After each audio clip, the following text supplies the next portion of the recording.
I think he's the most valuable player in the league. He's the most valuable asset in the league because he just changes everything. But when I'm watching that finals last night, because of the explosion of the three-point shot, he is not as impactful as he used to be. And it's not like I'm watching the end of an era. In the end, we're seeing the LeBron that is 31, is not going to chase you down and block from behind. Iguodala to Curry, back to Iguodala, up for the layup. Oh, blocked by James. LeBron James with the rejection. Is not going to slam dunk as much or with the volume he did. He's shooting 38% from downtown. Here comes LBJ! Look out! 7, they have yet to trail. LeBron trying to bully his way in with one hand. Throw it down. Just attacked Corky and then flushed him. Wow. That's almost vintage. Look how wide open, had to kick it out. Picked off. Here's Bradley ahead of the field. Goes to James on LeBron with the run first. And I still think he's the most valuable player in the league. But the game has changed, and though he's trying to change around it, as I was talking to Doug Gottlieb, he is no longer an A-plus scorer and an A-plus defender and an A-plus this, that, and everything. He is really A- to B-plus at everything. And so he's no longer Superman. He's now Batman.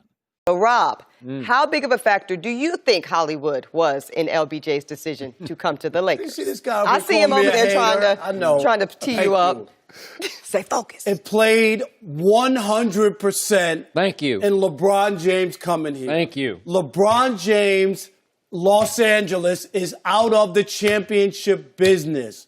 LeBron James came here for Hollywood. That's why he came here without a team being put together. He just blindly, he never met with anybody else. I'll give Magic credit. He didn't mess it up. But you know what? When a guy doesn't meet with anybody else face to face, not his people talking to Philadelphia, tells you right there, it didn't matter what team Magic had put together or what plan he had. He wants to be a movie star. That's what he wants to be. So deep down, as we go forward, LA fans will feel like they got duped in that they were getting this guy who was still chasing championships and wanted to restore this fabled franchise back to championship level and the parade in Los Angeles down Wilshire and all the other stuff. That's not why he's here. Why is he here? He wants to be a 6'8" Kevin Hart. That's why he's here, LeBron. But here's the bigger thing. This is why I'm not sure LeBron is into the business of winning anymore.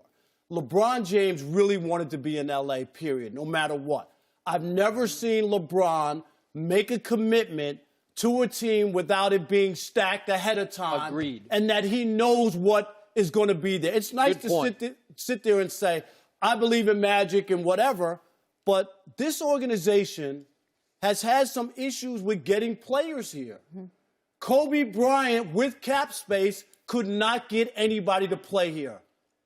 Carmelo Anthony lives in Los Angeles and wouldn't play here. That's true. Dwight Howard gave up $30 million to get away from Kobe and not play here. Yeah. This is a beautiful place, a fabled organization, all that. Now, I believe the jig is up when it comes to LeBron. I really do. And you could poo-poo it and make it like, oh, well, Paul George just loved OKC and didn't want to come. This is two players now. Kyrie didn't want to play with LeBron. Greatest player on earth. Went to the championship, was almost guaranteed in the East to go to the championship every year, have a chance to win. Yep. Most players wouldn't pass that up. So he didn't want to play. Paul George is from here for over a year, talked about coming to L.A. You talked about it earlier, right? Yep. He also refused to come here, wouldn't even take a meeting with the Lakers, Magic Johnson, and LeBron James is here. Wouldn't even take a meeting. So I'm starting to look at this, and I'm not convinced. And now the word is Kawhi saying, I'm not that keen on joining a super team and sounding like, without saying I don't want to play with LeBron, I don't want to play with LeBron. Didn't I shoot that? This accentuates it. Do you really think little Alex Caruso, Dion Waiters, and J.R. Smith are going to be able to get it done? I mean, you guys are going to be dealing with the Blazers in the first round. That's going to be tough. I think the Lakers will get past them.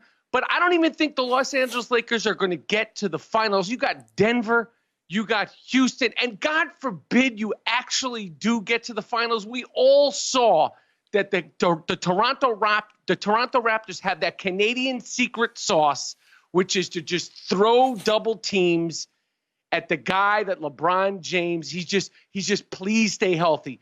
Please stay focused. Please don't get tired. Because when they run those double teams at your guy, Anthony Davis, who should be the MVP of the league, they're in big trouble. That Canadian secret sauce. So, listen, can I say right now, will they make it out of the West? I'm not sure, but they're not winning a championship. It's a long and winding bubble. And I can't wait, Shannon. Oh, I can't wait. I can't wait. You keep. LeBron's not going to win the championship. The only question for LeBron is when he doesn't win it, how much does he blow up this organization and get a real star player alongside he and Anthony Davis? Folks, we have a history with LeBron. He's 3-6 in the finals. When he has help, he gets the 3. When he doesn't have enough help, he gets the 6. They're not winning because they just lost Avery Bradley. And I know what you're saying. What's Avery Bradley? He's a piece. Nobody's winning it by themselves. If they did, LeBron would be 9-0 in the finals. The reason Michael Jordan, we just watched the documentary, went 6 for 6 in finals because he had Scottie Pippen in all of them, and then Dennis Rodman in some, and then Phil Jackson, the greatest coach in the modern era. Michael didn't do anything out of college into the NBA without Scottie Pippen, without Phil Jackson. Didn't do anything. Couldn't get past the Pistons. That's the best basketball player ever, and I think LeBron's first or second best basketball player ever. Magic doesn't win the titles if he doesn't inherit Kareem and he doesn't get Pat Riley, probably one of the smartest 2 or 3 people that's ever been in the NBA. LeBron's not winning the championship. It's not a knock on LeBron. He didn't have enough pieces. Is everybody forgetting that Avery Bradley is their 3rd best defensive player? That he would have been on the floor in the final few minutes of these playoff games. Like when they go to the bubble now, if there's 3.5 minutes left and they're tied with the Clippers, Avery Bradley would have been on the floor. He plays 24 to 25 minutes a night, gives you 8.5 points, 44% from the field, 36% on threes, and he is their 3rd best defender after Anthony Davis and LeBron, according to defensive win shares. He would have been on the floor, not Jared Cook or Jared Dudley or Quinn Cook. So now what it comes down to is more on LeBron's shoulders, and we've seen that happen 6 times in the NBA Finals, and he's lost each one. That's not in any way a shot at LeBron James. The only question for the Lakers is when they lose to the Clippers or Milwaukee or Boston. And I think Boston really has too many good players, and I think the Clippers have too many good players.